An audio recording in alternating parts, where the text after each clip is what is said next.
Hello, everyone. Good afternoon. Welcome to the chat show where we talk about empathy, employment, and innovation every Wednesday at 2 p.m. Eastern. Going into the holiday season, we have tweaked the format a little bit to summarize our experience interacting with our guest in 2020. In this holiday special segment, let's look back and at some of the best moment that we have had.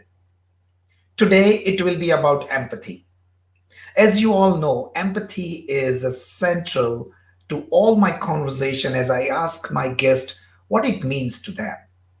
So let's listen to what some of them shared.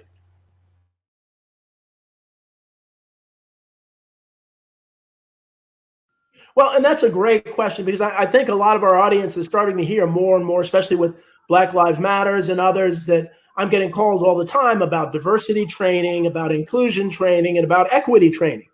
And people say, well, what's the difference? And so I think it's important for your audience to know that diversity is really bringing people who are different together. Unfortunately, they found when you do that and you don't include them, then it's really not that effective. They have to have some feel included. And so that's where inclusion comes. You have a diverse team, you've got to include them. And then equity is fair inclusion, is really making sure that everybody is included in a fair way that's beneficial to the organization. So, but in order to understand that, you need empathy. You need to have that empathy to understand what equity is.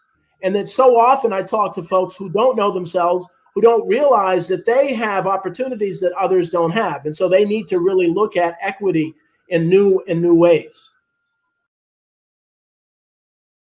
When you say empathy, one of the things is being able to understand how other people are doing. And in today's world, what I find is that we all have a different set of pressures, and they're personal and they're professional and they're coming from all different directions. So just a simple technique that I was taught with a group that I'm part of in trying to address that was for people to just open a meeting by sharing how are they doing today. Red, yellow, green. Red can be those awful things that are going on and it's just not clicking right. We've all had those days. I usually find those happen if you have meetings at the end of the day, you're more likely to find red. Green is things are going really, really well, and yellow is just somewhere in between. And for me, it is a very, very green day. There's a little bit of yellow here and there, but I've had the opportunity today to just really be challenged by a couple people that I work with who had different opinions on something that I wasn't anticipating. And their questions just caused me to open my mind in a different way. And when I can have an experience like that, that feeds me in here and gets me excited.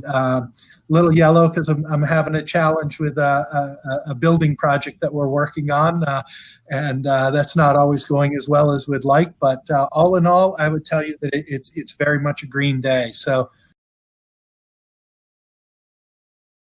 I'll give you an example. We have a club member who's a staffing firm, and one of his clients was saying, well, okay, we're going to need to check everyone's temperature before they come to the office, before they come to the warehouse or wherever they're working. And so my club member said, well, why don't we place people that will check temperatures? So it was like this kind of collaborative discussion, dialogue. And now one of their biggest lines of business is temperature checkers. So, right, I mean, it makes a lot of sense. It seems pretty basic, but it's like this real desire to empathize and to put yourself in the shoes of your client can really move your business ahead in a very innovative way. Well, I mean, empathy, everybody just feels is feeling sorry for someone, and it really isn't. It's really walking in their shoes and feeling what they feel. And so what empathy allows you to do is to recognize what they really need, not what they think they need in some cases. And so what I look at is obviously having the ability to listen, to understand, and to support. the people that you're working with. Part of, I think, empathy is having the capacity to listen, to understand, and to show concern for each other, and to show that sense of caring. Why do we care about empathy? Why do we care about emotion? Why do we care about the well-being of our people? Yeah. Here's the research.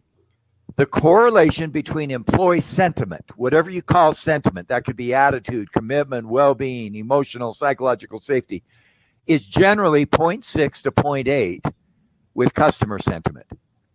So one reason I care about employees is it's the right thing to do. I know for you, it is the right thing to do at a value level. But here's the other reason. If I care about my people, they in turn will care about their customers.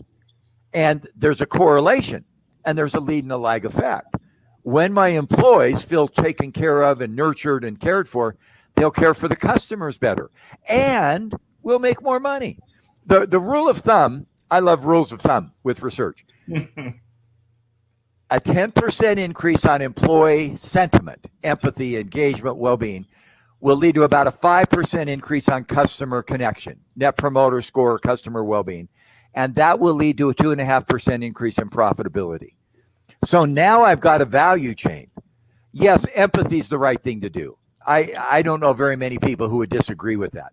By the way, if they do disagree with that,